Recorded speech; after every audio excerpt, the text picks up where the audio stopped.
Сәлем достар, менің арнама қош келдіңіздер. Бүгін сіздерге алманың пайдасы мен зияны жайлы айтатын боламын.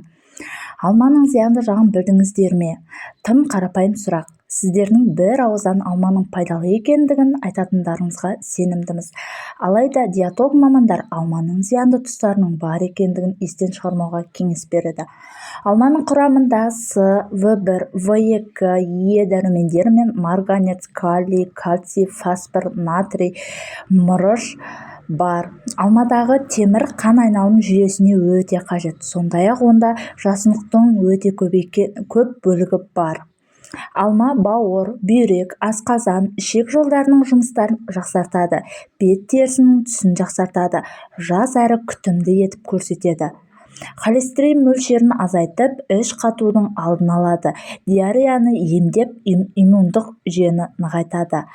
Алдарыңыздағы тізімді көріп, ешқандай нашар қырын байқамағандарыңызды айтарсыз. Асықпаңыз, диетологтар алманың құрамындағы жасұнықтың көп болуы колит ауруының пайда болуына әкеліп соқтыруы және асқазан ішек жолдарының жұмысына зиян тигізуі әбден мүмкін екендігін айтады.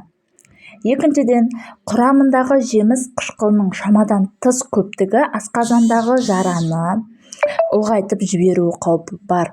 Үшіншіден, алманың қышқыл тістің эмалына қатты әсер етеді, яғни оның жұқартып тісті сезімтал етіп шығарады. Алма жапырағынан демделген шайды көп ішпегеніңіз абзал. Мұның қант диабеті ауруына шалдықтыратындығы дәлелденген.